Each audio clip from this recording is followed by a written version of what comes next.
noting that Russia in the war in Ukraine has already lost at least three times as many soldiers in 8+ months as they lost in 8+ years in Afghanistan. So he has to recognize that the war is going against him on the battlefield, decisively so, and that the pain inflicted, the damage done to his economy, his financial system, the lives of all those around him by the economic, financial, and personal sanctions, and then the damage done to Russian industries by Western export controls, that all of this is, again, just not sustainable. Now, the amount of time to reach that conclusion will depend on a number of factors. So I can't give you a precise answer, needless to say. Rather, I'd fall back on what I used to say when asked the question as an economics professor at West Point, where it would often begin by saying, well, it depends. And here it depends in particular, I think, on whether or not Russian forces begin to crumble and collapse at some point, thereby hastening the pace of the Ukrainian liberation of the areas that Russia still controls and has controlled since February 24th, and even those controlled since 2014. It also obviously depends on U.S. and Western support for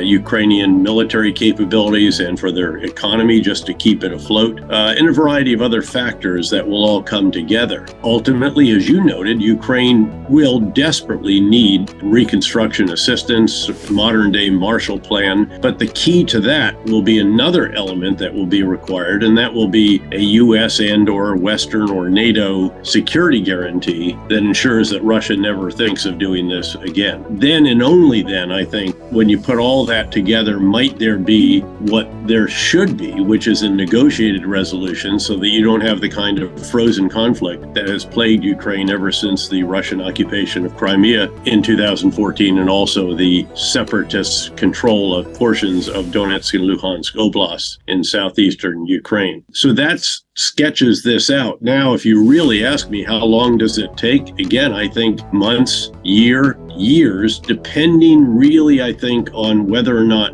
again, Russian forces crumble and collapse or not. The irony, the devastating reality facing Vladimir Putin in Ukraine right now is that a country 1/3 the size of Russia and without all of the natural gas, oil, coal, and other mineral and commodity blessings that Russia has, now has an army that is larger and more capable than that on the battlefield that Russia has.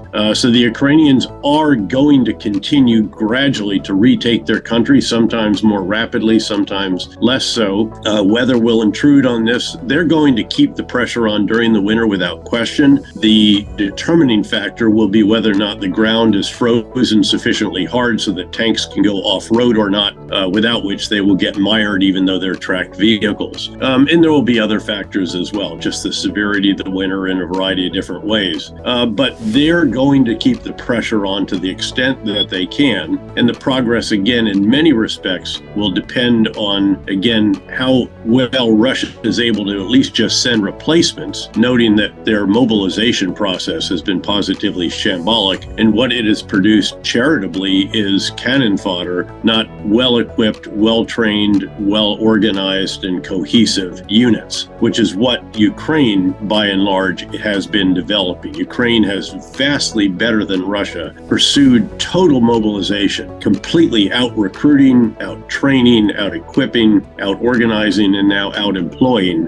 what Russian forces have done. Remember that we heard a great deal about the modernization of the Russian military. A lot was made of their advanced weaponry. It was put on display every year in the annual, in fact, what's coming up on May 9th, the Victory Day celebration for World War II. And yet what it appears is that a lot of this was just, in a sense, Potemkin capabilities. They sort of look good from a distance. They have a bit of each of these, but they don't have them deployed throughout their forces. So the very sophisticated command control communication systems about which we had been told previously, it turns out are not deployed with their forces. They're using, in fact, single channel, open, non-secure HF radio communications, which any Ukrainian citizen who has a police scanner can locate, can record and upload, especially when they're criticizing their commanding officers, which is a preoccupation of many of the Russian soldiers, it appears, and perhaps good reason. And then, of course, they just jam it. And so that's why, again, the Russian leaders have to keep coming up to the front, exposing themselves and getting taken out by Ukrainian snipers. Along with just about everyone else, I thought they would be doing somewhat better than they have. The sheer mass of what they could have achieved if they had actually had a competent campaign plan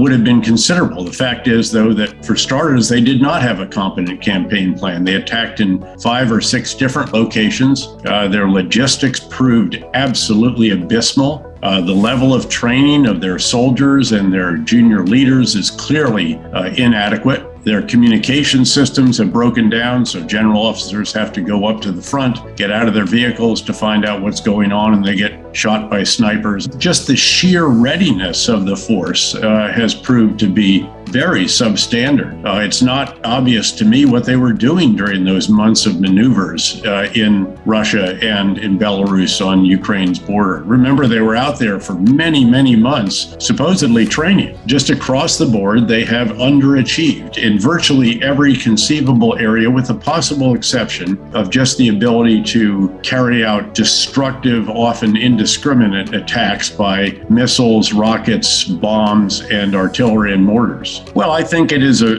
legitimate concern. Again, I tend to think, and I think the general consensus is that it is unlikely that he will use nuclear or chemical weapons, for that matter, because crossing those thresholds would be so significant. Yes, the West has taken enormous steps to sanction the Russian economy, financial system, Putin's inner circle, and then the business community writ large has taken enormous actions. Over 750 companies have either stopped what they're doing in Russia or reduced their activities there. Some of them are not going back. So all of this has done enormous damage to Russia. And of course, Putin has to be keenly aware that way over 300,000 of his own citizens, some of the best and brightest of Russia, have just finally left the country. They just cannot abide living in a country that has become the international pariah. Well, he has actually been all over the map.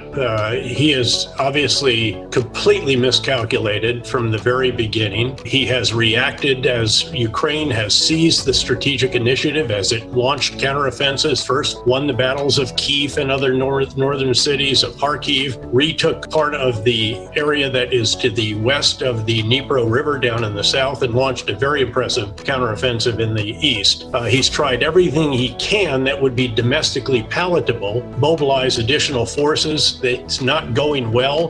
They aren't training and equipping them adequately at all. And he's in a very difficult position. I don't think he is yet willing to acknowledge that Russia cannot outsuffer the Ukrainians, the Americans, and the Europeans, which I think he still believes is possible.